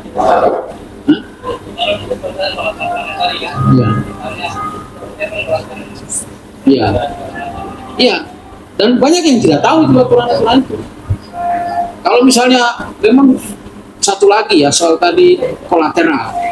Ini kan memang dari tahun 98 ketika direvisi itu undang-undang perbankan kan belum pernah direvisi lagi undang-undang Bank Indonesia. Di situ tidak pernah ada kalimat kapal ikan itu nggak ada di dalam pasal berapa saya lupa ya pasalnya ini. Yang tidak pernah ada itu pasal itu. Yang lain semua ada. Motor apa itu bisa ini kalau di daratan kan gampang punya tanahnya selesai barang itu punya rumah selesai. Kalau di nelayan kapalnya 2,5 miliar Pak nggak bisa jadi jaminan. Iya nggak bisa jadi jaminan. Cuma kan padahal karena memang di dalam undang-undang perbankan nggak ada. Karena tadi dia bilang wah ini kan tapi kan sebenarnya kalau kita mau bilang seperti kata kita mau mengacu pada pasal 33 harusnya ada dong. Dalam undang-undang perbankan turunan pasal 33 bisa dijaminkan gitu. Kenapa tidak? Masa LKM aja bisa itu yang orang dikasih duit tanpa ada jaminan bisa? Masa nelayan ada kapalnya nggak bisa takut apa orang dia bisa tangkap ikan? Kan gitu caranya gitu. Jadi kita ini kadang-kadang memang ya cara berpikir lama masih dipakai sampai hari ini karena revisi undang-undang perbankan dari tahun 98 sejak reformasi sampai hari ini nggak pergi. Saya kira perlu ditinjau juga itu undang-undang perbankan kita ya tentang kolateral itu salah satu. Ya memang agak radikal berpikirnya itu tapi ya kan harus jelas keberpihakan kita pada nilai masyarakat bawah. Kalau ikuti cara berpikirnya presiden baru ini kan kira-kira seperti itu. Yang kedua, yang ketiga ya bahwa tadi memang sudah dijelaskan juga ya. Ini persoalannya kan saya dulu pernah ada suatu contoh bagus tapi saya nggak tahu masih jalan nggak itu. Dulu zaman Fadil Muhammad jadi gubernur Gorontalo, dia punya bikin model kayak model taksi bluebird gitu. Jadi di Gorontalo itu dia buat ada BUMD daerah. Jadi setiap nelayan itu sudah disediakan BBM. Jadi dia datang ambil langsung ambil dia nggak mau tahu lagi nanti ikannya itu dia semua datang stok ikan, balik lagi sudah ada BBM. Jadi dia tidak pusing karena BBM sudah disediakan oleh BUMD daerah gitu. Nah, ketika dia balik, ikannya sudah dibeli oleh pemerintah dan dijamin harganya. Ada harga HPP yang dia nggak ada pengaruh karena daerah sudah menentukan itu. Dan daerah BUMD daerah itu dia dapat manfaat juga dari karena menjual ikan itu kan bukan perusahaan. Jadi apa dulu namanya, saya lupa itu di buku yang ditulis Fadil itu ada. Tapi saya pernah tahu karena saya pernah dengar di Gorontalo itu. Lihat betul, jadi nilai-nilainya itu nggak pusing Pak, nggak pusing dia mikirin mau beli ke SPB, nggak pusing. Sudah ada di situ tempat ini. Jadi sudah ada nanya pos-posnya di mana, pelabuhan ikan mana, di mana. Datang isi, kita nggak tahu, udah pergi aja. BUMD ada datang isi, sudah dicatat sama itu BUMD daerah yang kelola itu. Nah, itu salah satu mekanisme yang dipraktekkan di Gorontalo dulu, tapi nggak tahu jalan apa barang ini jalan nggak di Gorontalo. Saya belum tahu karena di Gorontalo lagi terakhir saya ke Gorontalo 2016 gitu.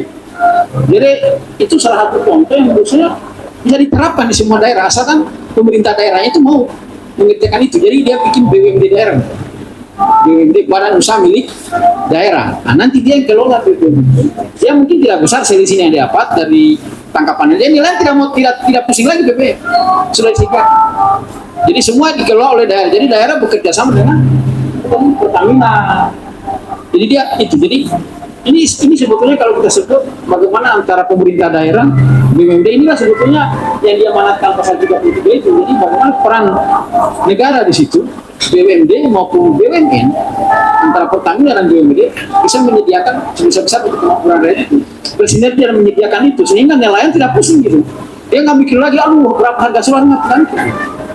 Karena harga sesuai harga yang ditetapkan oleh Pertamina. Gitu. Karena kerjasama BUMD.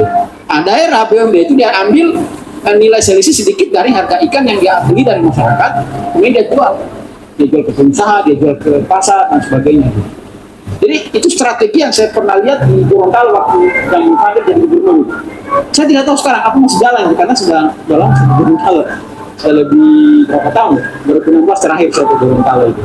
Saya kira itu bisa salah satu contoh ya. Jadi barangkali bagaimana peran negara dalam hal ini pemerintah pusat dan daerah berkolaborasi untuk menyediakan mekanisme bahan bakar tadi tanpa harus mempersulit nelayan mencari BBM. Jadi tidak perlu lagi dia dan masuk kapal-kapalnya Mas. Ini kalau ada di NTT kan tidak masuk. Ya, dia sudah sediakan di pelabuhan tempatnya itu. Jadi mereka tidak pusing gitu nelayan. Dan itu bagus sekali gitu. Produksi perikanan bagus, daerah juga dapat manfaat melalui BUMD-nya gitu. Yang penting kan dikelola dengan profesional gitu, dengan tanggung jawab. Saya kira itu salah satu tambahan dari saya. Izin tambahkan ya Mas Makhluk.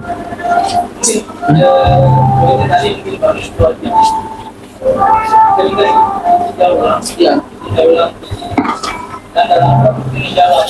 Lalu sosialisasi, ya harus mah. Jadi sistem kota itu harus diajak, kalau perlu nelayan dulu yang diajak ngomong.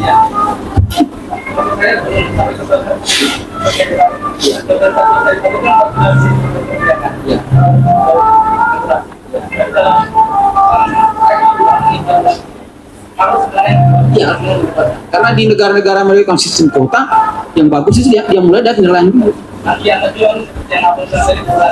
Selandia Baru contohnya, dia jadi bahkan masyarakat tradisional dia, Maori.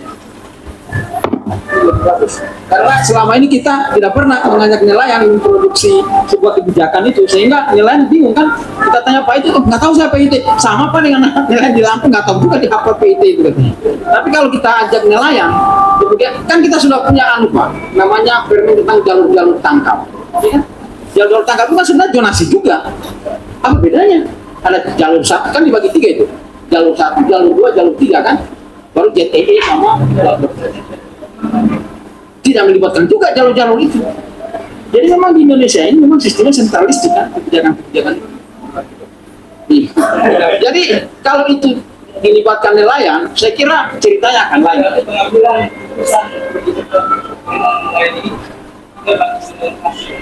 Ya, saya kira iya, sistem desa sentralistik. Artinya sama saya di zaman Orde Baru yang namanya apa itu? Revolusi top down lah, top down. Jadi kita dibuat, kemudian disuruh menyetujui kan nggak bisa begitu dong cara membuatnya. Maksudnya kan Iya, kita ada dulu aspirasi ini, kita mau bikin begini loh. Bagaimana ini nilaian beberapa tempat kan? Kalau sudah tahu kan, ini nilainya dikumpulin di Jakarta, insya Allah nilainya dari mana, kita nilainya dia gitu. Disuruh menyetujui kan nggak bisa begitu cara berpikirnya kita ini.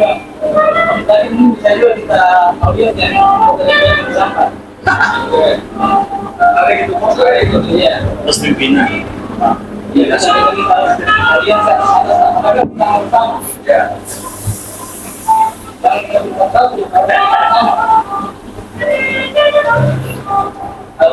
Ya, apa ya? Yang tadi yang disampaikan oleh abang kita, Bang Karim ini sudah dilakukan oleh beberapa tengkulak. Nah, ini negara ini kalah sama tengkulak. Walaupun mungkin nggak di semua daerah ya, ada beberapa tengkulak. Jadi kalau nelayan nganterin ikan ke beliau, pulangnya dikasih bahan bakar.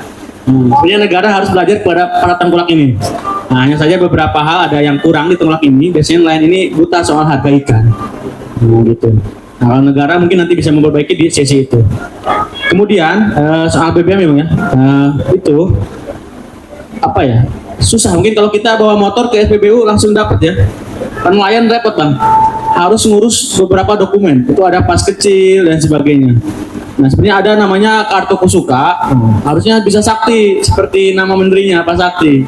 Harusnya nelayan punya kartu kusuka bisa langsung ke beli BBM. Karena saat ini gini Bang, kayak nelayan di Pemalang itu harus urus pas kecil ke Tegal. Nah, jaraknya jauh lumayan. Kita panggil seorang bandarnya nggak bisa, nggak punya anggaran. Akhirnya kita ngongkosin. Dalam artian rakyat masih ngongkosin kepada para petugas negara itu sangat kurang ya. Begitupun yang di Demak itu harus ke Jepara dan sebagainya. Itu sangat membebankan ya. Atau dengan kartu kusuka itu selesai lah. Dan tidak perlu nelayan ini berhadapan dengan dua kementerian, dalam hal ini Kementerian Perhubungan dan Kementerian KKP. Kemarin sih sebenarnya ada pertemuan tuh antara KKP dengan Kemenhub, tapi nggak tahu jelaskan seperti apa soal pas kecil ya. Apalagi saya lupa.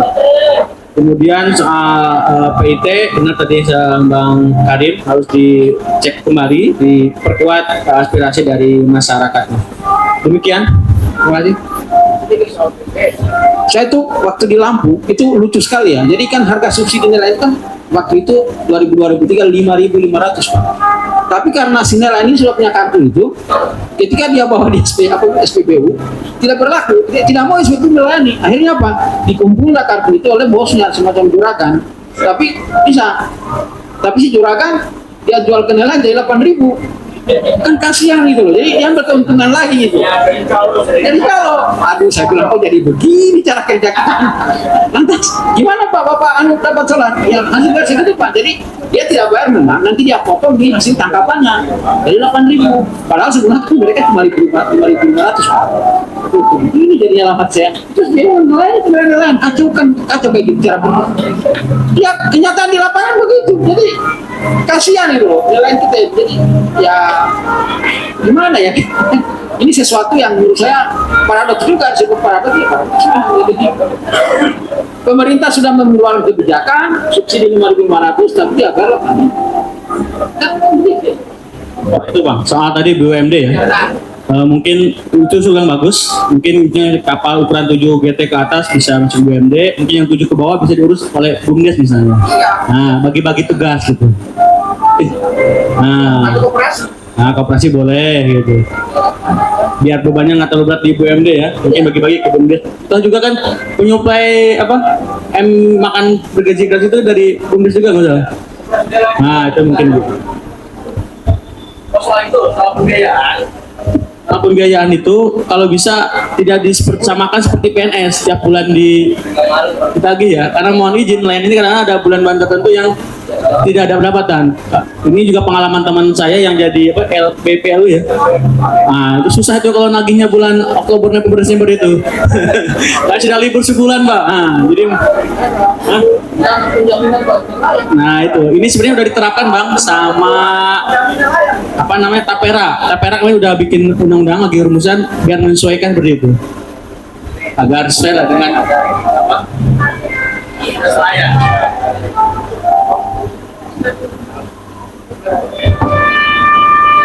Ya, meneruskan tadi yang saya usulkan terkait yang perizinan, sebetulnya perizinan ini yang paling krusial di pengurusan CP dengan SKKP Pak, sama SKK.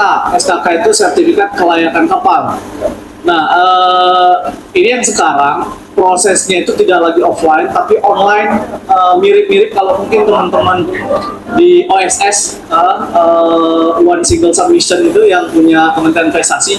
Nah, sekarang di Kementerian Kelautan Perikanan itu kan punya yang saya nggak tahu nih, update terbarunya sistemnya seperti apa. Yang jelas kemarin tim kami yang di Kupang itu ini banyak ujung-ujungnya kan oknum-oknum yang ya mungkin dia melihat celah sebagai ladang cuannya dia, akhirnya ditransaksikan semua tuh.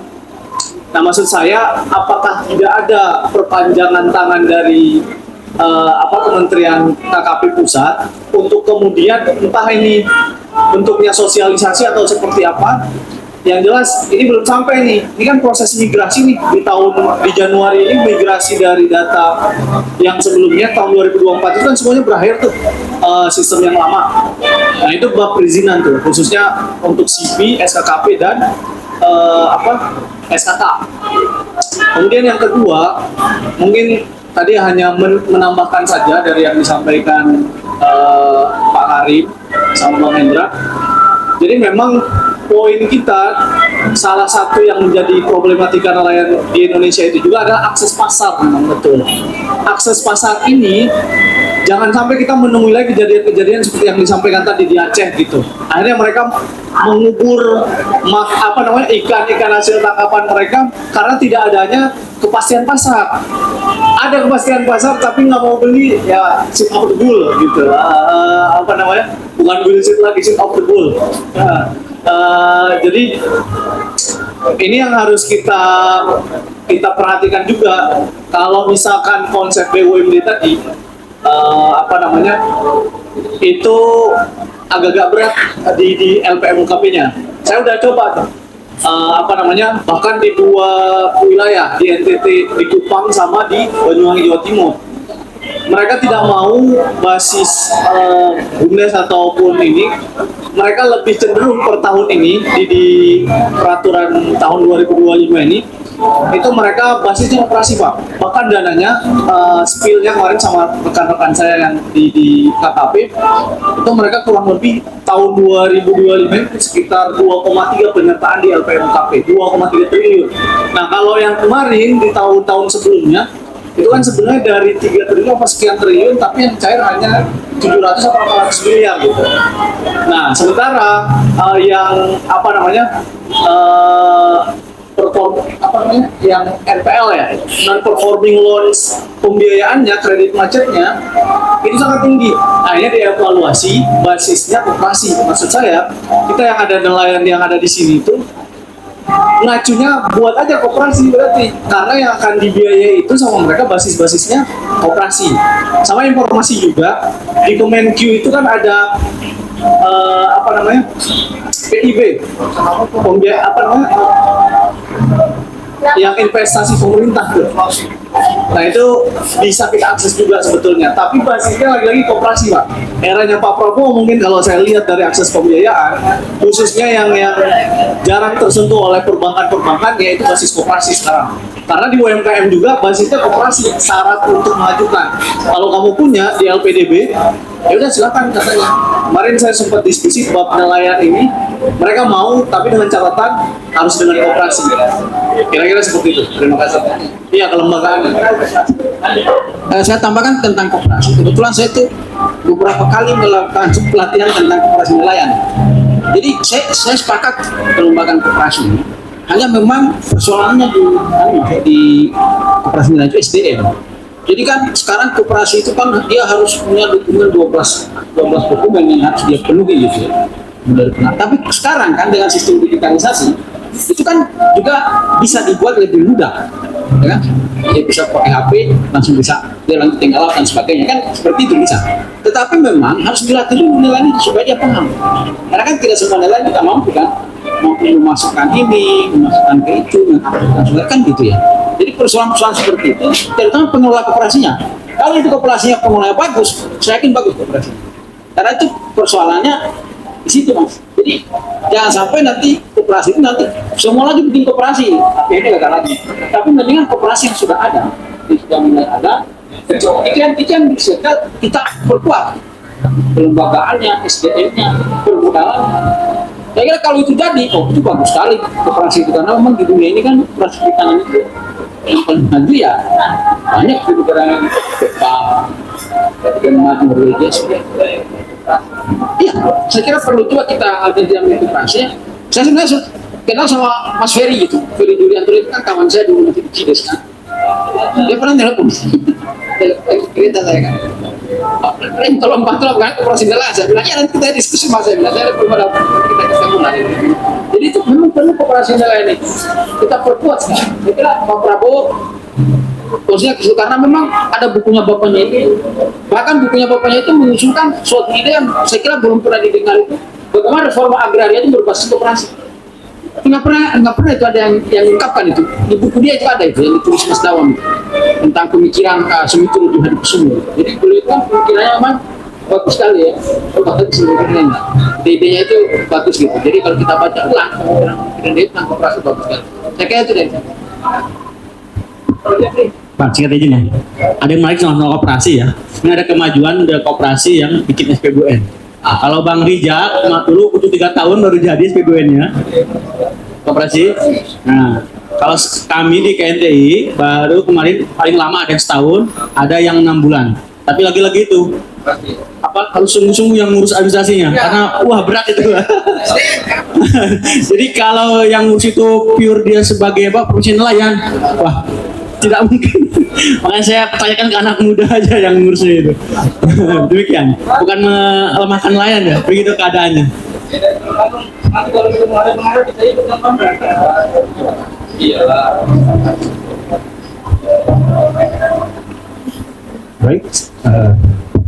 Baik, saya akan tambahkan. Tadi saya dengar pembahasan terkait permasalahan terkait dua hal terkait pemasaran sama akses bahan bakar. Jadi memang dua hal ini saya lihat jadi permasalahan yang cukup pelik, terutama di daerah pesisir luar kita, dan mungkin dari pihak Pertamina selaku operator bahan bakar kita, mereka akan berhitung untuk bisa menyalurkan bahan bakar di wilayah pesisir. Wilayah terluar akan berhitung mereka. Keekonomian mereka ya saya rasa tetap akan jadi bahan pertimbangan. Jadi dari anak-anak muda ini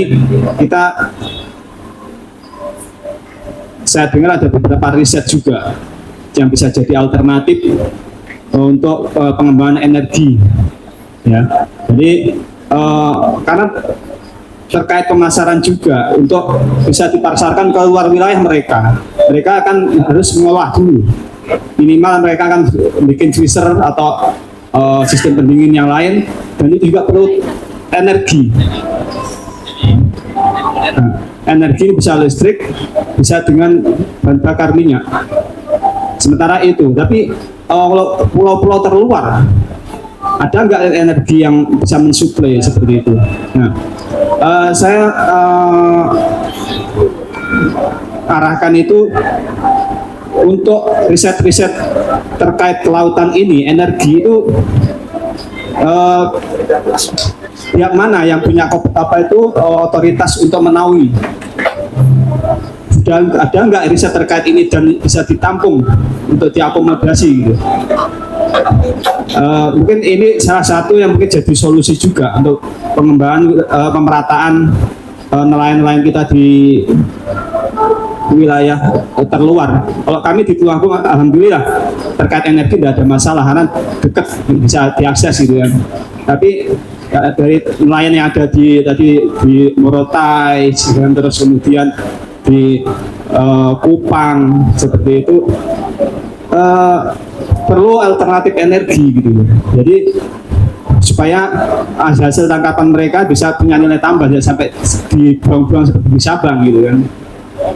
Ya, saya rasa itu Dan mungkin saya menegaskan terkait permasalahan itu, kredit itu memang juga jadi permasalahan di tempat kami juga, tidak bisa diagenkan, mungkin ada solusi yang langsung bisa diaplikasikan itu, Pak. Itu aja dari saya, cukup sekian. Baik, saya mungkin sedikit tambahan terkait tentang energi tadi, solar untuk nelayan. Kalau sistemnya koperasi atau komunitas yang mengelola, itu kemungkinan bisa, karena kita berkiblat dari program makan bergizi gratis Bapak Prabowo. Teknisnya itu bukan tengkulak yang main, langsung koperasi atau BUMDes yang menyuplai masuk ke dapur-dapur, dan sistem basisnya koperasi itu harus terletak di wilayah situ. Ini mungkin usulan ya terkait tentang energi solar. Ketika memungkinkan, itu diperbolehkan koperasi ataupun BUMDes mengelola penyuplai solar untuk kebutuhan nelayan-nelayan yang ada di wilayah sekitaran situ. Jadi tidak ada lagi tengkulak. Makanya kenapa jalan 10.000 per porsi, karena tengkulak itu dipotong habis, dibabat habis. Kita nyari sumbernya, sumber langsung ke produsen. Hal ini bisa dilakukan juga, kita berkiblat ke situ. Misalkan BPH Migas membagi kuota subsidi BBM, itu tidak lagi di SPBN atau tidak lagi di perusahaan korporasi pemilik modal, tetapi langsung kepada BUMDes ataupun koperasi yang terletak di wilayah situ. Mungkin itu. Terima kasih.